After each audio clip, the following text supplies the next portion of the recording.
Welcome to English Baba channel class 12 English Vistas book से chapter number 1 है the third level. आज हम करेंगे इसके क्वेश्चन आंसर, तो जल्दी से वीडियो को लाइक कर दो। आई होप चिल्ड्रन आपने वीडियो को लाइक कर दिया है और अभी तक चैनल को सब्सक्राइब नहीं किया तो सब्सक्राइब कर दो सो दैट आपको हमारे सारे अपडेट्स मिलते रहे। क्वेश्चन नंबर 1 जो पेज नंबर 7 पे दिया हुआ है, रीड एंड फाइंड आउट में what does the third level refer to. Third level है क्या चिल्ड्रन? अगर आपने स्टोरी पढ़ी है तो आपको सचमुच में पता होगा कि वैसे तो रियल में कोई थर्ड लेवल था ही नहीं, थर्ड लेवल उसकी इमेजिनेशन थी। लेकिन फिर भी क्वेश्चन ने पूछा है तो चार्ली को ऐसा लगता है कि जो स्टेशन था वहां पे एक जो प्लेटफॉर्म नंबर 1 है, ठीक है, जिसको लेवल 1 कहा जा रहा है, प्लेटफॉर्म नंबर 2 है, ये तो थे, एक और है जो कि उसकी इमेजिनेशन का पार्ट था नहीं।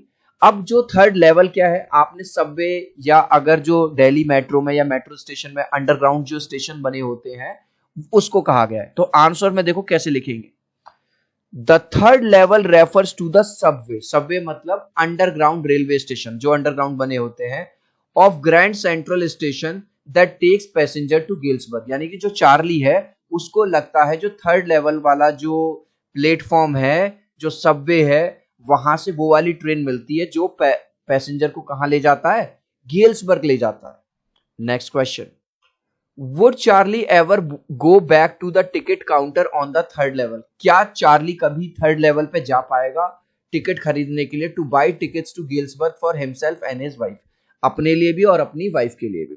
तो चिल्ड्रन मान के चलो ये चार्ली है, ये इसकी वाइफ है। अब चार्ली अपनी इमेजिनेशन में इतना ज्यादा खो जाता है कि वो ख्याली पुलाव बना लेता है कि थर्ड लेवल सचमुच में एग्जिस्ट करता है, लेकिन करता ही नहीं था। तो क्वेश्चन ये पूछ रहा है क्या वो कभी वहां पे जा पाएगा? भाई हम वहीं तो जा पाएंगे जहां पे जो चीज एग्जिस्ट करेगी, जो चीज है ही नहीं तो वहां पे नहीं जा पाएगा। तो आंसर में बस आपको नो लिखना है। तो कैसे लिखोगे? नो। अब देखो, no Charlie would never go back to the ticket. मजा आ गया। Charlie would never go back to the ticket counter on the third level to buy tickets to Galesburg for himself and his wife. यानी कि पूरा का पूरा question हमने जो आंसर है वो क्वेश्चन से, because third level was his imagination, क्योंकि थर्ड लेवल तो था ही नहीं, थर्ड लेवल केवल उसकी इमेजिनेशन में था, रियलिटी में नहीं था।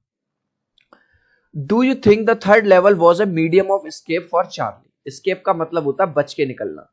क्या आपको ऐसा लगता है कि जो थर्ड लेवल है वो चार्ली का एक तरह से अपनी जिस लाइफ से वो परेशान था उससे बच निकलने का एक तरीका था? इमेज से समझो, चार्ली बहुत ज्यादा फेडअप हो गया था, जिस जगह पे वो रहता था, जिस कंपनी के लिए काम वगैरह वो करता था, भाग दौड़ भरी जिंदगी थी। लेकिन उसका जो बचपन बीता था वो अपने ग्रैंडफादर के साथ, ठीक है, गिल्सबर्ग में, जहां बहुत शांति थी, बहुत ग्रीनरी थी। तो अब उसको ऐसा लगता था, उसकी इमेजिनेशन इतना ज्यादा वो फेडअप हो गया था कि जो थर्ड लेवल है वहां से मुझे एक ऐसी ट्रेन मिलेगी जो मुझे गिल्सबर्ग ले जा सकती है। तो आपको क्या लगता है कि जो थर्ड लेवल है वो था नहीं, वो बस उसकी इमेजिनेशन का पार्ट था, कहीं ना कहीं वो अपनी रियलिटी से बचना चाहता था? तो आंसर है यस, पूरा का पूरा। I think the third level was a medium of escape for Charlie. मजा आ गया पूरा का पूरा क्वेश्चन से। He was living in a hi fi modern city. वो एक बहुत ही भागदौड़ भरी जिंदगी में बिता रहा था एक मॉडर्न सिटी में, where life was full of stress, जहां उसे स्ट्रेस रहता था।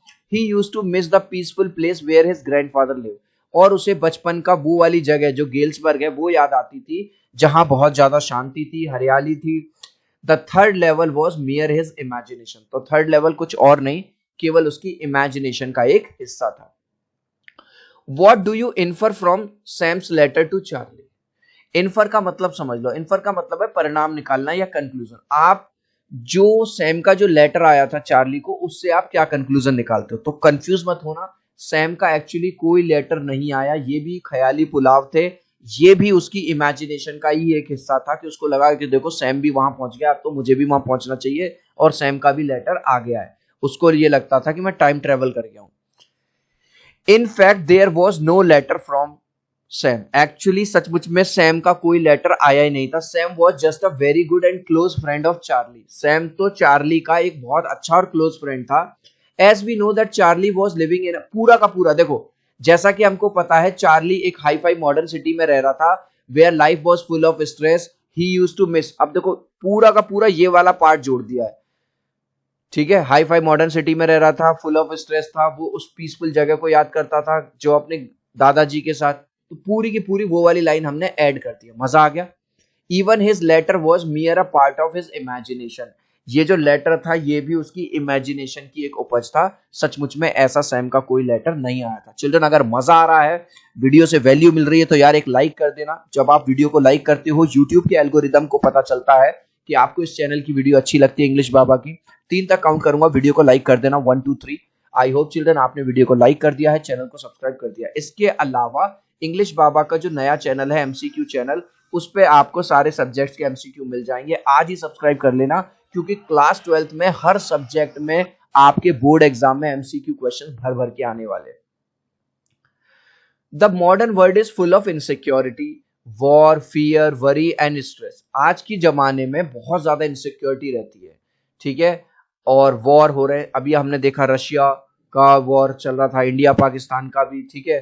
फियर रहता है, वरी डर रहता है, हमें स्ट्रेस रहता है। What are the ways in which we attempt to overcome them? और कौन कौन से ऐसे तरीके हैं जिससे हम ये जो स्ट्रेस है, वरी है, चिंता है, फियर है, वो अपनी दूर कर सकते हैं। तो इमेज से समझो, अगर हम क्वालिटी टाइम स्पेंड करें फैमिली के साथ, तो कहीं ना कहीं हमारा स्ट्रेस दूर होगा। टाइम टू टाइम अगर हम मेडिटेशन करें, अच्छी नींद लें, गहरी नींद लें, बीच बीच में अगर हम ट्रिप्स पे जाएं, रेगुलर एक्सरसाइज करें, तो ये कुछ ऐसे तरीके हैं जिससे हम अपना स्ट्रेस, फियर वगैरह दूर कर सकते हैं। तो आंसर कैसे लिखेंगे? द पूरा क्वेश्चन से, the modern world is full of insecurity, war, fear, worry and stress, पूरा क्वेश्चन से लिख दिया। The way in which we attempt to overcome them are as follows.